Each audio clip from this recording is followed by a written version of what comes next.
सूर्य पदद्वय व्रत, सर्वाप्तिमी सप्तमी एवं मार्तंड सप्तमी की विधि।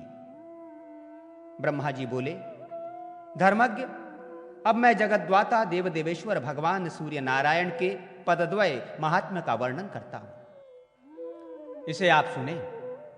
अंशुमाली सूर्य देव ने संसार के कल्याण की कामना से अपने दोनों पादों को एक पाद पीठ पर रखा है। उनके वाम पाद को उत्तरायण और दक्षिण पाद को दक्षिणायन के रूप में जानना चाहिए। सभी इंद्र आदि देवगण इनके चरणों की वंदना करते रहते हैं और आप और हम सूर्य देव के दक्षिण पाद की अर्चना करते हैं। विष्णु तथा शंकर श्रद्धा पूर्वक उनके वाम पाद की पूजा करते हैं। जो मानव प्रत्येक सप्तमी को भगवान सूर्य देव की विधिवत आराधना करता है, उस पर वे सदा संतुष्ट रहते हैं। भगवान विष्णु ने पूछा, गोलोक स्वामी सूर्य नारायण की आराधना किस प्रकार की जाती है, उसका आप वर्णन करें। ब्रह्मा जी बोले, उत्तरायण प्रारंभ होने के दिन स्नान करके संयमित मन से धृत दुग्ध आदि पदार्थों के द्वारा भगवान सूर्य को स्नान कराना चाहिए। सुंदर वस्त्रोपहार, पुष्प, धूप तथा अनुलेपन आदि से उनकी विधिवत पूजा कर ब्राह्मणों को भोजन और दक्षिणादि से संतुष्ट करना चाहिए।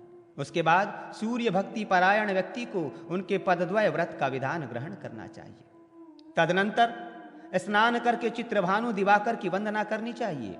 खाते, चलते, सोते, जागते, प्रणाम करते, हवन और पूजन करते समय भगवान चित्रभानु का ही जप करते हुए प्रतिदिन उनके नाम कीर्तन का ही तब तक जप करना चाहिए जब तक दक्षिणायन का समय न आ जाए।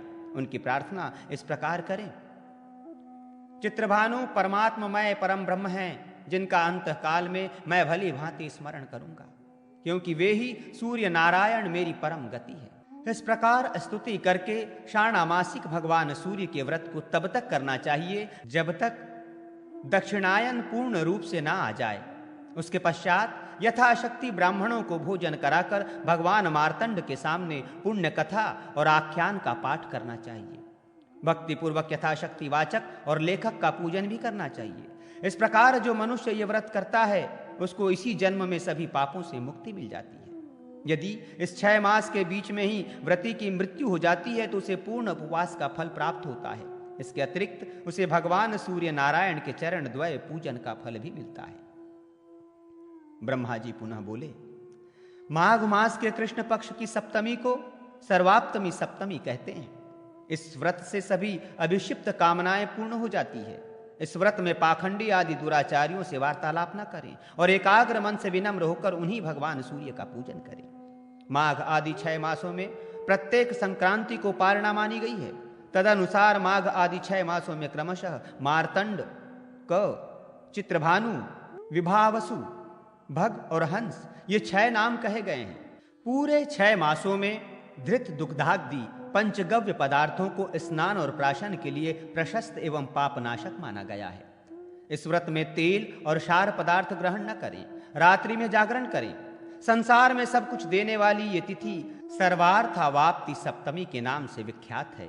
हे अनध, अब मैं कल्याण करने वाली मार्तंड सप्तमी का वर्णन करता हूं। यह व्रत पौष मास के शुक्ल पक्ष की सप्तमी को किया जाता है। इसके सम्यक अनुष्ठान से अभिष्ट फल की प्राप्ति होती है। इस दिन व्रत रहकर भगवान सूर्य का मार्तंड नाम से पूजन एवं निरंतर जप करना चाहिए। ब्राह्मण की भी विशेष श्रद्धा भक्ति से पूजा करनी चाहिए।